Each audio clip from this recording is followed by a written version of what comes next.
नमस्ते बच्चों, मैं विकास जुंगरवाल। प्लेट विवर्तनिकी सिद्धांत के संबंध में अपन अभी पिछले वीडियो में चर्चा की थी।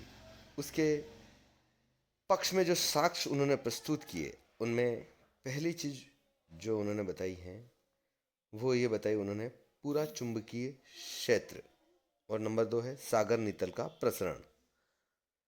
अब पूरा चुंबकीय क्या है? सबसे पहले अपन जान ले चुंबक या मैग्नेट।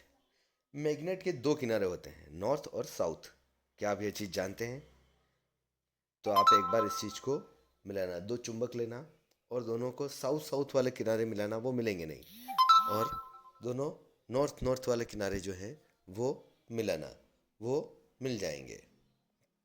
इस प्रकार इस प्रकार हमें पता चलेगा कि दोनों ही किनारे जो हैं वो एक दूसरे के विपरीत हैं।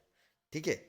अब इसी चीज को आधार बनाकर उन्होंने जो समुद्री नीतल क्षेत्र है वहाँ का जो है अध्ययन किया। मैसन, वाइन और मैथ्यू ने सन 1960 में अमेरिका के आसपास वाले भागों का जो भाग हैं उनका अध्ययन किया।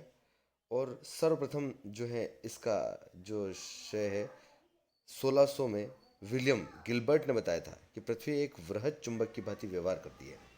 पृथ्वी का चुंबकत्व उसके आंतरिक भाग से उत्पन्न होता है। पृथ्वी का चुंबकीय क्षेत्र एक विशाल शकाला यानी एक बड़े मैग्नेट के रूप में है जिसके दो ध्रुव होते हैं।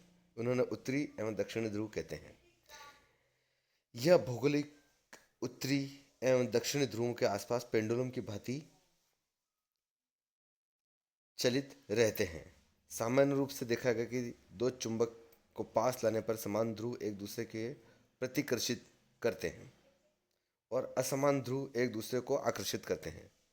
पृथ्वी के भौगोलिक ध्रुव एवं चुंबकीय ध्रुव में असमानता होती है। इन दोनों के अक्ष समान नहीं होते हैं, अतः इनके बीच का कोणीय झुकाव या चुंबकीय दिक्पात कहलाता है।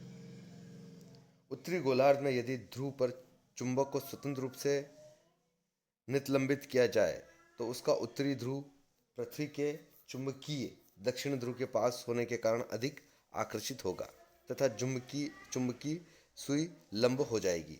अतः अतः आप इस चीज को सैद्धांतिक रूप में सिर्फ इतना समझ लें कि जब उन्होंने उसका सर्वे किया तो वहाँ पर मैग्नेटिक जो लाइनें देखी उन्होंने, उसके हिसाब से उन्होंने बताया कि यहाँ पर जो नवीन भूमि का सृजन हो रहा है, और उस प्रकार से उन्होंने मैग्नेटिक जो वेव्स जो हैं वो उन्होंने वहाँ पर बताई।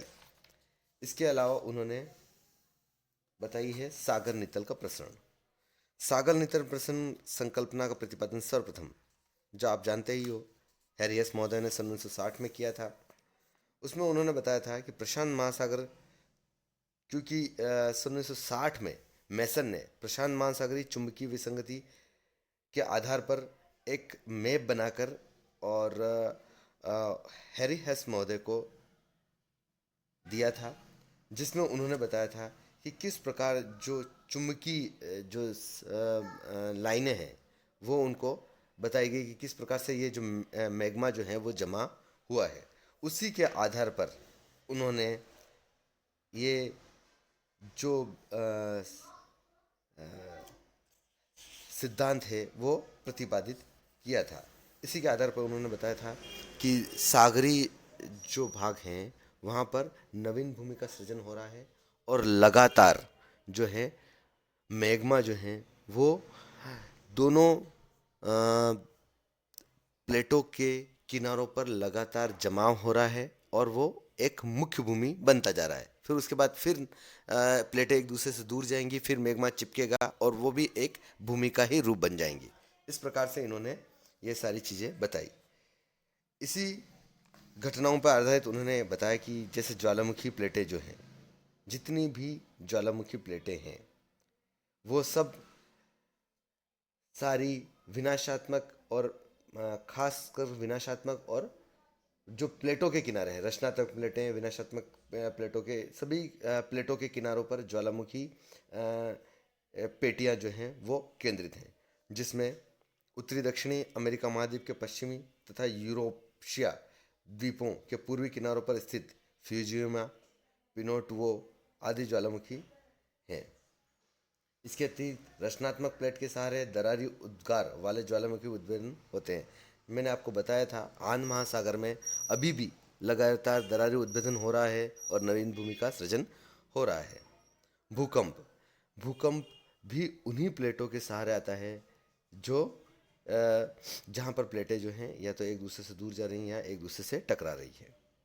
और पर्वतों का निर्माण भी उन्हीं जगह हुआ है जहाँ पर प्लेटें एक दूसरे से टकरा रही हैं और वहाँ पर बेसाल्ट जो है अवसाद का क्या हो रहा है, उनमें वलन पड़ रहा है या मुख्य भूमि में ही वलन पड़ने की वजह से क्या हो रहा है कि वहाँ पर पर्वतों का निर्माण हुआ है। तो ये सारी उन्होंने उसके पक्ष में प्रमाण दिए हैं।